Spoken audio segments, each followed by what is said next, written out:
नमस्कार, स्वागत है आप सभी का हमारे इस विशेष कार्यक्रम में। दर्शकों, उत्तर प्रदेश राज्य के गोरखपुर ज़िले में सिविल कोर्ट बार एसोसिएशन का चुनाव संचालित हो रहा है। अधिवक्ता प्रत्याशी लगातार अपने मतदाताओं से मिल रहे हैं और अपने पक्ष में मतदान की अपील कर रहे हैं। हम भी प्रत्याशियों की आवाज़ को उनके दर्शकों तक पहुंचाने का एक छोटा सा प्रयास कर रहे हैं अपने मंच के माध्यम से।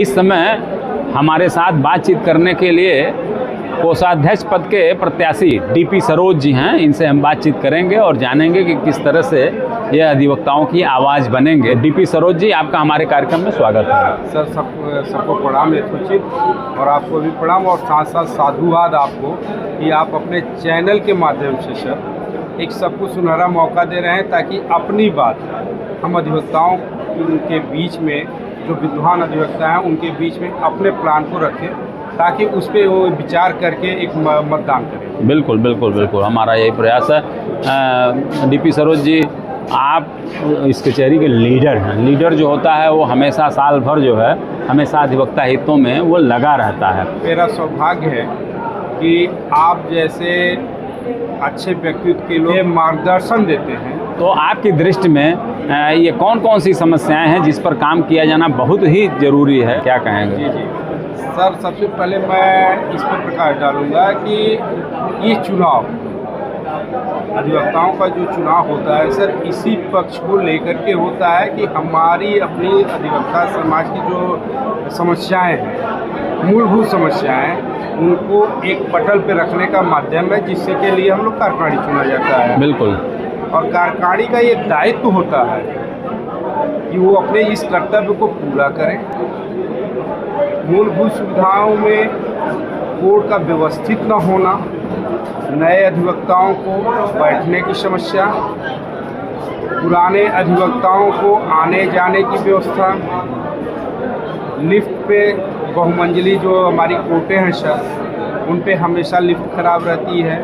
हमारे वरिष्ठ अधिवक्ता जो धरातल पे चलने में थोड़ा असमर्थ हैं, तो सीढ़ियाँ तो चढ़ नहीं सकते। बिल्कुल सर, इस तरह की तमाम मूलभूत जो सुविधाएं जो जरूरी दैनिक जीवन में, उनके लिए कार्य करना सबसे प्राथमिकता पर रहेगी। बहुत सुंदर, बहुत सुंदर। सरोज जी, जैसे आप चूँकि कोषाध्यक्ष का चुनाव लड़ रहे हैं, तो जो अधिवक्ताओं के कल्याण के लिए, उनके हित के लिए जो बार के वकालतनामे से जो राशि एकत्रित की जाती है, उस राशि का प्रयोग कितना अधिवक्ताओं के हित में हो पाया है? सर, अगर इस बार मुझे मौका मिला, मैं वहाँ पहुँचने के बाद जो है, जैसा कि मैं जब कार्यकारिणी में था सर, उस समय उसी कोष के पैसे से हमारे वरिष्ठ अधिवक्ताओं को पेंशन की शुरुआत की गई थी सर। हमारी तो सर ये सोच है कि हम इस जो हमारा अधिवक्ता निधि का जो कोष बना है कचहरी में, बिल्कुल, इसका सदुपयोग इस तरह किया जाए कि जो भी अधिवक्ता किसी भी बीमारी से हो, एक्सीडेंट होता हो, तो उनको तत्काल मिनिमम सर कम से कम 25,000 रुपये मिनिमम जाना चाहिए। उसके बाद जांच हो, अगर उनको और अधिक की आवश्यकता हो तो एक विचार विमर्श करके वो भी पैसा दिया जाए। सर, एक अच्छी लाइब्रेरी बने, अगर किसी की मृत्यु होती है तो उसमें ससम्मान जाना चाहिए। ससम्मान सर, वरिष्ठ अधिवक्ताओं को सम्मानित भी किया जाने पर मंथ कुछ दे करके। और सर, उसके अलावा बहुत सारे ऐसे पहलू हैं जिन पे हमारी कार्यकारिणी आम सभा के समक्ष विचार करके, अगर मैं पहुंचता हूं तो ये प्रश्न मेरा रहेगा, विचार करके एक उचित धनराशि सबको उपयोग उनको दिया जाए ताकि उनका सहयोग हो सके सर। बिल्कुल बिल्कुल, बहुत सुंदर जो है, बहुत अच्छी कार्य योजना है।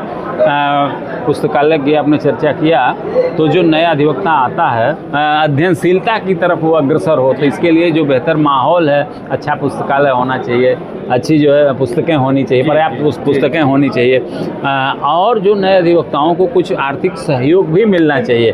तो इस दृष्टि से क्या विचार है आपका, क्या कहेंगे? सर, हम लोगों का ये जो पेशा है अधिवक्ता का, जीवन प्रयत्न सर पढ़ने का ही पेशा है।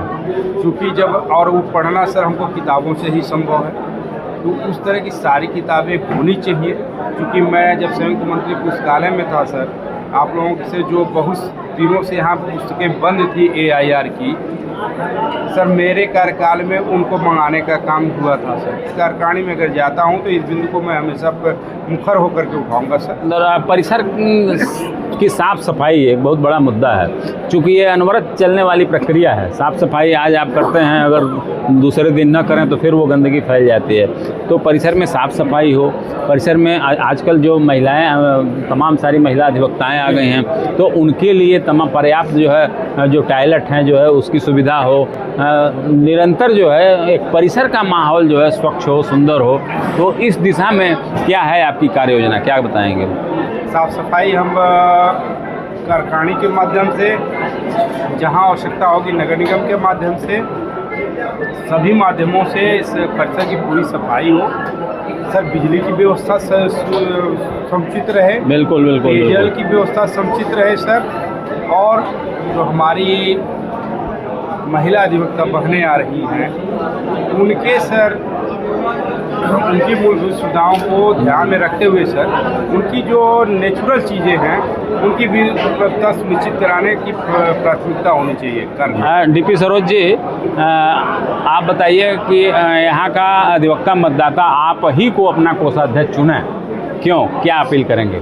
सर इस पे सर, चूँकि मैं एक चीज़ अपील करना चाहता हूँ कि हमारा ये चुनाव जो है अधिवक्ता का है, तो विद्वान अधिवक्ता के द्वारा जिनको उपाधि दी गई कि विद्वान अधिवक्ता, बिल्कुल उनके द्वारा ये चुना जाना, वो भी स्वयं अपने लिए प्रतिनिधि का चुनाव करना है। तो हमको तो ये सर नहीं लगता है कि वो किसी लालच है या और का किसी जात संप्रदाय धर्म इस पर जो है। बिल्कुल सर, तो अपने बुद्धि विवेक का सभी विद्वान अधिवक्ता उपयोग करते हुए एक ऐसे व्यक्ति का चुनाव करेंगे कि जो अधिवक्ता समाज के हित में कार्य करे। बिल्कुल, मैं उसमें कहीं सक्षम हूँ। मेरा पिछला कार्यकाल देख लें, मैं लोगों का मार्गदर्शन से मैंने आज तक चला है, और मैं ये दृढ़ संकल्प से अपनी इच्छा शक्ति लेके चलता हूँ कि अधिवक्ता के हित के बिंदुओं पे हमेशा मैं प्रखर रहा हूँ और प्रखर रहूँगा। बहुत सुंदर, बहुत सुंदर। डीपी सरोज जी, बिल्कुल चुनाव एकदम समीप है और आप लोगों का एक एक पल बड़ा ही जो है महत्वपूर्ण है। आपने अपने इस प्रचार के समय में से हमारे लिए भी आप समय निकाले और यहाँ आए और आप अपने दर्शकों को, अपने मतदाताओं को आपने अपनी कार्य योजना से अवगत कराया। इसके लिए आपको बहुत बहुत धन्यवाद।